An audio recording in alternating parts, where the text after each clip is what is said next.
नहीं, आज जो फैसला आया हम उससे मुतमईन नहीं हैं और हमारा मानना ये है कि ये कॉन्स्टिट्यूशनल मेजॉरिटी जो लोग कह रहे हैं, अब कॉन्स्टिट्यूशनल मोरालिटी की आज जीत हुई है और मेजॉरिटी मोरालिटी की कामयाबी हुई है।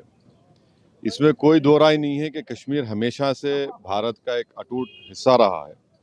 बट अटूट हिस्सा जब हम कहते हैं तो उसका जो रिलेशनशिप है यूनियन से, उसको तो आप डिनाई नहीं कर सकेंगे। और ये जो कॉन्स्टिट्यूशनल रिलेशनशिप कश्मीर से यूनियन का रहा है, वो परमानेंट हुआ है जो कॉन्स्टिट्यूंट असेंबली डिसॉल्व हुई है कश्मीर की।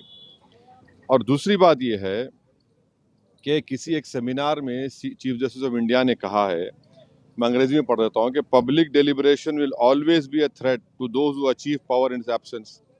अब क्वेश्चन ये है कि जब आप एब्रोगेट कर रहे हैं स्पेशल स्टेटस, पूरे स्टेट को कर्फ्यू में लगाकर 356 लगा दिया आपने, इलेक्टेड असेंबली नहीं है, तो फिर कश्मीर में डिलिबरेट किसने किया बताइए हमको, किसने क्या डिलिबरेट किया? और बोम्बई में फेडरलिज्म को कहा गया कि बेसिक स्ट्रक्चर का हिस्सा है। फेडरलिज्म के माने ये है कि स्टेट की एक आवाज़ है, उसका एरिया ऑफ कॉम्पिटेंस है, उसको कंप्लीट फ्रीडम ऑपरेट करने का। अब पार्लियामेंट कैसा बोलेगा असेंबली के लिए? और पार्लियामेंट, हाँ, और कैसे पार्लियामेंट एक रेजोल्यूशन पास करेगा जो असेंबली को पास करना था? तो मेरे नज़र में 370 को जो एब्रोगेट किया गया है, ये वायलेशन है कॉन्स्टिट्यूशनल मोरालिटी का। और जो एब्रोगेशन, बाइफर्केशन और डाउनग्रेडिंग हुआ है एक स्टेट के यूनियन टेरिटरी का, ये तो बहुत बड़ा धोखा हुआ है जो हमने कश्मीर के अवाम को वादा किया था। मैं पहले भी कहा हूँ, आज भी कह रहा हूँ कि अब ये तो लेजिटिमाइज हो चुका है कोर्ट से, तो कल बीजेपी को कोई नहीं रोक सकेगा चेन्नई, कोलकाता, हैदराबाद और मुंबई को यूटी बनाने के लिए।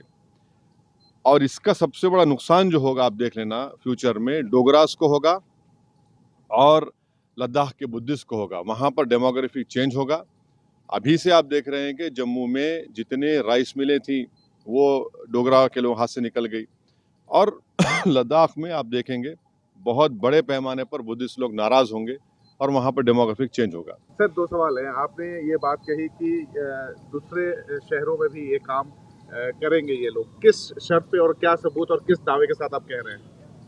देखिए, आज आपने एक स्टेट को 3 यूटी बना दिए, वहाँ की असेंबली भी नहीं है, वहाँ 356 है।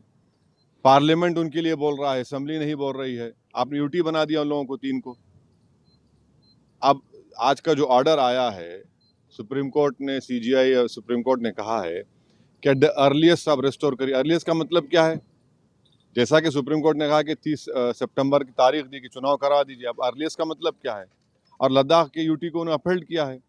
अब वो लद्दाख में क्या पावर्स है बताइए? पहले तो भी काउंसिल में कुछ पावर्स है, अब तो एलजी डिसाइड करता है बजट उनका।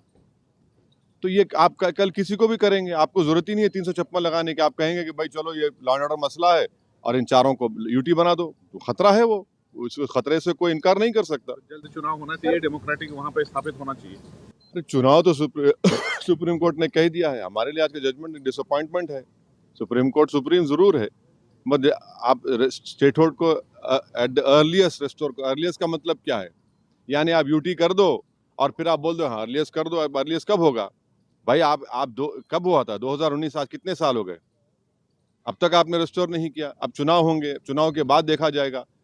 सबसे बड़ा नुकसान तो जम्मू के डोगरा के लोगों को और लद्दाख के बुद्धिस्ट को होने वाले आगे आप जाकर। चुनाव लड़ेंगे अगर ऐसा होता है? डॉक्टर कमिश्नर ने कहा है कि हम अपनी राय दे चुके हैं। हर एक अपनी राय दे सकता है।